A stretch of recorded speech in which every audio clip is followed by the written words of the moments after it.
और हमने नहीं समझते कि कोई भी विधायक उतना लागत का रोड और ये प्रपोजल अब तक पास करवाया होगा जितना हमने करवाया। हम कोशिश कर रहे हैं, मेरा प्रयास है कि बहादुरगंज विधानसभा एक आदर्श विधानसभा बने और अच्छा बने। अभी आपको मालूम होगा कि अभी हम एक बाईपास के लिए प्रपोजल भेजा गया है आरसीडी में, आरसीडी से, जो 110 करोड़ रुपए का है, जो आपका एलआरपी से होते हुए ऐसे जाकर के फिर एनएच में मिलेगा, मतलब यानी एनएच से निकलेगा फिर एनएच से मिलेगा, यानी कोई भी रोड बगैर मार्केट आए हुए वो एनएच पकड़ सकता है। मैं समझता हूँ कि बेहतर काम कर रहे हैं। जहाँ दिक्कत हो आप हमसे कंसल्ट कीजिए, हम बताइए, उस पर कार्रवाई होगी। अगर नहीं होगी तब आप हमको बोलिए। ताज्जुब होगा कि पहली बार अगर उसका पोल से लाइन डिस्कनेक्ट है तो विधायक को फोन करता है और उसका रिस्पॉन्स भी लेता है। प्रतिनिधि किशोर कुमार सिंह, पूर्व वार्ड पार्षद एआरआर साहब और हमारे जितने भी दोस्त हैं, भाई हैं, सबको ये मालूम होगा कि ये रोड नगर में पड़ता है। क्योंकि एक नियम बना हुआ है सरकार के यहाँ कि नगर का रोड विधायक लोग बहुत कम ही कर पाते हैं, क्योंकि वो सरकार एक नियम बना दिया है कि नगर के संसाधन से या नगर को जो एड मिलता है, जो पैसा मिलता है, उसी से नगर का विकास होना है। क्योंकि ये रोड 20 साल से नहीं बना था, हम लोग भी इसी रोड से आना जाना करते थे और बाकी साहब भी बहुत प्रेशर बनाए हुए थे अपने रोड के लिए। वो भी रोड शायद हम समझते हैं कि वो कोई, जब वो मंत्री रहे होंगे तभी शायद कोई ऐसी डीएम साहब को बोल के वो भी बता रहे थे कि ऐसे ही वो बोल के वो बनवा लिए थे उस वक्त। तो ना ये आरडब्ल्यूडी में था, ना पीडब्ल्यू में था, ना आरसीडी में था, तो ये रोड कहीं नहीं था।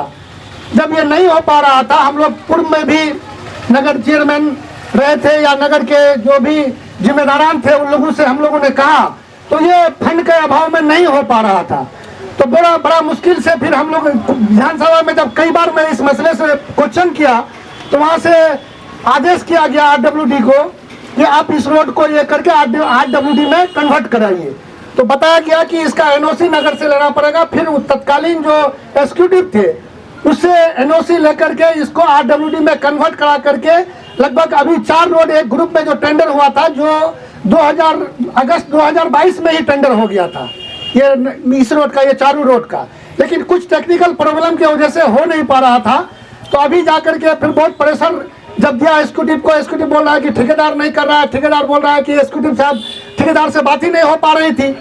तो इत्तेफाक से अभी जब फिर मैं विधानसभा में जब क्वेश्चन डाला तो ठेकेदार देखते हैं कि मेरे फ्लैट में आए और बोलने लगे कि आप क्वेश्चन थोड़ा ये कर लीजिए, हम इसमें बात हुई है एग्जीक्यूटिव से, हम कर लेंगे इस रोड को। उन्हें भाई आप इतना दिन से कहाँ थे?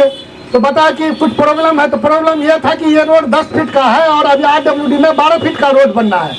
तो जो नीचे का जो 2 फीट का एक्स्ट्रा काम है उसके लिए विभाग एस्टीमेट नहीं बनाया है, जिस कारण हमको भी वो दोष नहीं दे सकता है।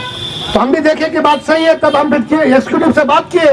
बात करने के बाद एग्जीक्यूटिव बोला कि उसको भेज दीजिए, हम इसको जो ही एग्रीमेंट करेंगे, एग्रीमेंट के बाद इसका प्रपोजल भेजेंगे। फिर मैंने चीफ सेक्रेटरी से मिला, चीफ सेक्रेटरी से मिल करके चीफ सेक्रेटरी भी बोला कि वहाँ से आया नहीं है, जो भी प्रपोजल रिवीजन का आया है हमने कर दिया है, अभी आया नहीं है, जैसे ही आएगा आप वहाँ से एग्रीमेंट करवाइए।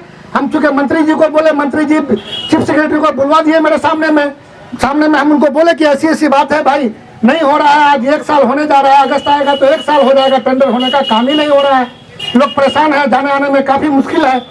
तब जाकर के वो एग्जीक्यूटिव से साथ बात किए, एग्जीक्यूटिव ठेकेदार भी आया, एग्रीमेंट हो गया और इंशाल्लाह हम समझते हैं कि 2-4 दिन में काम भी शुरू हो जाएगा। और अच्छा बड़ा ठेकेदार है, वो हर तरह का संसाधन उसके पास है। और जो भी रोड है नगर का, लगभग 10 करोड़ से ऊपर के लागत से ये रोड बनने जा रहा है। तो मेरा प्रयास रहता है, अभी आपको मालूम होगा कि अभी हम एक बाईपास के लिए प्रपोजल भेजा गया है आरसीडी से, जो 110 करोड़ रुपए का है, जो आपका एलआरपी से होते हुए ऐसे जाकर के फिर एनएच में मिलेगा, मतलब यानी एनएच से निकलेगा फिर एनएच से मिलेगा, यानी कोई भी रोड बगैर मार्केट आए हुए वो एनएच पकड़ सकता है। तो अभी प्रपोजल लगभग फाइनल पर है। और फिर मैंने अभी मंत्री जी से भी मिला और चीफ सेक्रेटरी से भी मिला आरसीडी के। मैं सारे लोगों को ये जानकारी, वो लोग हमको आश्वस्त किए हैं कि हम 1 महीना के अंदर इसको हम लोग टेंडर प्रक्रिया में ला देंगे। और उम्मीद है जब ये हो जाएगा तो हम समझते हैं नगर में जो ये भीड़ की समस्या है, नगर में जो ये जाम होती है, ये खत्म हो जाएगा। अभी इस प्रक्रिया में अभी 4 रोड हम लोगों को करना है। एक बागी साहब वाला था, एक ये दारुल उलूम वाला रोड है, एक गोपालपुर वाला है और एक सिखियार वाली रोड है। और चारों रोड बहुत जर्जर स्थिति में है। आपको मालूम होगा कि हमने जहां जहां बहुत ही भयावह स्थिति थी, लोगों को जाने आने का कोई संसाधन नहीं था, ऐसे ऐसे रोडों का करने का काम किया है। हम कोशिश कर रहे हैं, मेरा प्रयास है कि बहादुरगंज विधानसभा एक आदर्श विधानसभा बने और अच्छा बने।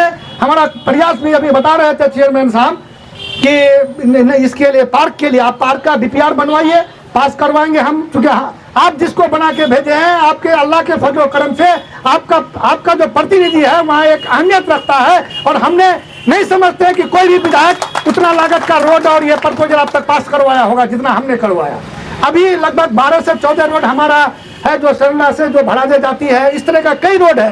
मोहम्मद नगर का कई सड़क है, आपका टेरागाज का कई सड़क है, आपका जो प्रधानमंत्री जीएसवाई में अभी प्रपोजल बन के रेडी है, जो टेंडर प्रक्रिया में है, जो कुरेली से लेकर के लोहागड़ा आपका दिघल बैंक पड़ता है, ये भी आपका है। उसके बाद बीबीगंज से लेकर के तुलसिया, जिसके अंदर गुरुमरा घाट का पुल भी आता है, और इंशाल्लाह दिसंबर से पहले ये सारा हो जाएगा, जो करोड़ों की लागत से बनना है।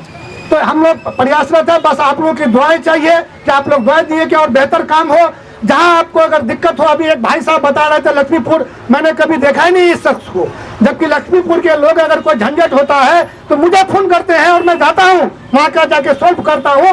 और जहां तक सवाल है कि बोल रहे थे कि अभी आप प्रखंड वाले एक दिन में नहीं गए, भाई जहाँ काम में अगर दिक्कत है आप मुझे बताइए, खाली प्रखंड जाने से नहीं होता है।